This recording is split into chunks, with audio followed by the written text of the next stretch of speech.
Hi there, it's Ian here, and you're watching Grumpy Opinions, the show where I'm going to tell you all about what I think of films, TV shows, games, and life in general. Let's get on with the show. His Dark Materials is the BBC's Christmas flagship show, jointly made with HBO, based on the Philip Pullman book trilogy His Dark Materials. Episode 207, AssHattery, anyway, the season finale, kicks off with a murder witch hanging around on a cliff, listening to some nasty creatures chatting about how they want to throw the lot in with Lord Asriel when the big war starts with heaven. And she zooms back to tell Serafina all about this and how she spoke to Asriel and he said he really needs the Aesaehettra, whatever that is. And Serafina's like, well, you go and get that thing for him, whatever that is, not realising it's actually Will's knife. Meanwhile, the other witch wanders into Sitigazi and bumps into Mrs. Coulter, who manages to monkey jump her, of course, as usual, and then threatens to let the spectre chomp her demon unless she tells her Lyra's true name, which she does. Eve. Totally called it. Then she just lets the demon chomp her anyway because, pantomime villain. After which she rounds up all the spectres and goes heading for the hills. Meanwhile, Mary Malone is also up the hill, and she's managed to take those two wee kids back to their parents, and that's pretty much all she does this week. Meanwhile, Lee and Japari have survived the crash, but they've got a bunch of bads chasing them down, so they leg it, but Lee gets wounded in the leg and then he ends up holding the line while Jock makes a dash for it. Unfortunately, he's in a really bad way, and eventually he remembers that he has the feather that summons Serafina. Of course, that ends up giving her a bit of a happy shiver and she leaves the kids to zoom off to check on Lee, but unfortunately she gets there too late to help him because he's already dead. And while she's away, the last witch is having a snooze, and then Mrs. C appears and kidnaps Lyra, letting the witch get chomped to death by a spectre. Luckily, Will was away off for a pee or something, and he runs into Japari, of course, who is actually his dad. And they have a bit of a, what you been up to, Dad, what you been up to, son, when a magisterium soldier runs up somehow who managed to get up near them and shoots. But Japari manages to save his boy, and then manages to get his demon to kill the soldiers, but unfortunately he's not long for this world and dies.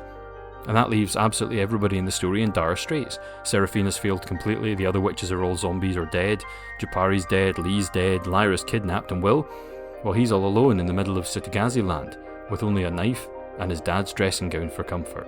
And the only person who seems to be vaguely okay is actually Lord Asriel, who pops up in the final scene just as a wee cameo, calling out some fallen angels to fight for him against God, and they're all like, okay, pal. Job's a good 'un. End of Season 2. So what did I think? Well, I'm going to be honest, this was kind of a letdown, and actually, I don't really hold it against the show that much because it's kind of inherent to the material in the book, and the plain fact is the ending of the second book is kind of scatterbrained. But, it wasn't all bad. I actually did like Lee's final stand, it was nicely touching. Although it did make me a wee bit concerned when I realised that he's literally mowing down dozens of people in that final stretch with his rifle, and they make a point of mentioning that he's got 30 bullets, although I don't think he shoots them all, but yeah, does that mean he's going to shoot 30 people? Yikes. Okay, Lee Harvey Oswald, have a good one. But the main issue was actually everyone this week seems to be in a bit of a dither. Similarly, people are doing the old teleporting across the map. Okay, I know this is supposed to be the positive bit, but actually I don't have a huge amount to say positively against it. That isn't stuff I've said 100 times. Yeah, it looks nice. I thought the Alamo joke was nice, a good reminder that Lyra's world is different, but the same, a world where the Alamo was a battle between the Dutch and the French. It's kind of fun, it's more of that sort of stuff would have been nice in the story. And again, the actors are doing great work, can't fault them, especially the kids, and I like the moment where Pan, who's basically Lyra's subconscious, goes up to Will and is like, hey, psst, my mate fancies you, by the way, basically.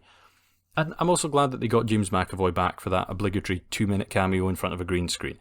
I definitely think the show has missed that character, even though he's not really front and centre in the narrative. He's always been a kind of background player, but he's a good and interesting character, and he was the one really driving forward the main storyline.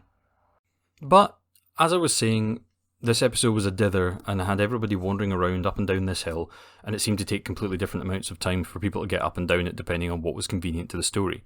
Mrs. Coulter obviously is playing this game with some kind of cheat code activated, because not only can she just beat anybody at any point, she can sneak up with spectres right up near to where Lyra and the witch are sleeping.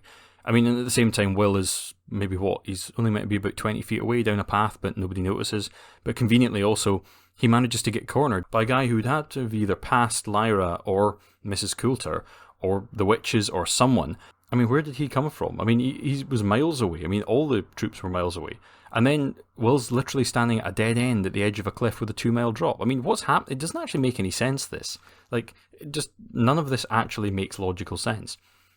And on top of that, this show has completely screwed the witches totally this week. I mean, no longer are they not only super fast, they're not very intelligent now, and we're 2 seasons into the show and I still don't understand how the demon thing works. And if we don't understand that, we can't understand the stakes of these situations. But in this episode again, Mrs. Coulter needs to win so she can monkey jump the witch. So the witches, even though they've got special powers and they can move super fast, their demons can't. Is that how it works? And similarly, Japari gets shot in the back and he still manages to make his demon kill the other person's demon. So if they can do that, why can't the bird demon attack the monkey back when everyone's fine and in full health, and also she's a witch? I mean, it just doesn't make any sense. And it's probably my own fault for looking for logical consistency in something that isn't really covered in the books that heavily, and they're having to beef up for the show for the sake of making it work. And also, when did the witches start just having to lie down and go in a complete blackout sleep? Did they have no sentries? I mean, what is this nonsense? And I don't begrudge the bit about Seraphina not getting to Lee in time. It's in the book, and I'll forgive that he forgot to use the feather until it was pretty much too late. But once I watched this scene, I actually remembered from the book that I was sure I felt like it was much closer with her arriving either just as he was dying or literally about a second after he died. I mean, all in all, I suppose the show's as good as it could be for an adaptation, because thinking on it now, book 2 probably wasn't as good as I remembered. I'm not sure why I thought it was the best of the 3 books, but unless it's beautifully written or something. But going by the show, it's kind of a dull, plodding, and kind of humdrum one of the 3 books. But what does that mean for season 3? Well, I make no secret of the fact that I thought book 3 was all over the place. I mean, book 3 is complete garbage, effectively, as far as I'm concerned, for completely different reasons. Without having to get into major spoilers, book 3 is kind of frenetic and people zooming about all over the place, will slicing worlds left, right, and centre, and people going from one reality to another one and seeing all kinds of crazy, amazing stuff, and literally visiting locations from Dante's Inferno and Paradise Lost, and everything skewed through the lens of Pullman's hardcore atheist sort of point of view where he's writing it from. And the trouble is, as I remember it, that was just felt like a horrible mess with huge, long, boring I mean, there's specifically long, boring bits where Mary Malone spends loads of chapters just wandering around looking at stuff, particularly looking at animals and thinking, this proves evolution. And literally that's the point of those chapters, no joke. But anyway, I'm not going to get into anything, I'm not going to spoil anything. We can worry about all this next Christmas when the adaptation comes out. But I just don't have an awful lot of hope. And yeah, I hope everyone's had a really good Christmas and is looking forward to a great new year. Honestly, I don't know when this video is going to come out because I'm recording it on Christmas Eve. And literally the amount of cars zooming up and down the road is actually making it difficult for me to get a clear audio on this, which is surprising because the government told everybody not to go driving and visiting people over Christmas. But there you go, as you can hear them in the background. So, in any case, if this isn't out till after Christmas, sorry I didn't get it up till then, but I hope everyone had a fantastic time. Everyone take care. Have lots of love from me. And these have been my grumpy opinions on His Dark Materials Season 2.